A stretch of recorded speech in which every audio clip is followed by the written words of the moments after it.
ময়মনসিংহ চরফারা মোড়, এটা একটা গুরুত্বপূর্ণ জায়গা।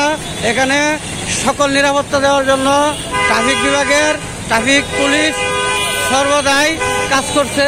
গাড়ি নিয়ন্ত্রণ এবং গাড়ি যানজট এড়ানোর জন্য তারা সকলভাবে চেষ্টা এবং মাঠে কাজ করছে। এগুলো ময়মনসিংহ চরফারা মোড় একটা গুরুত্বপূর্ণ মোড়। এটা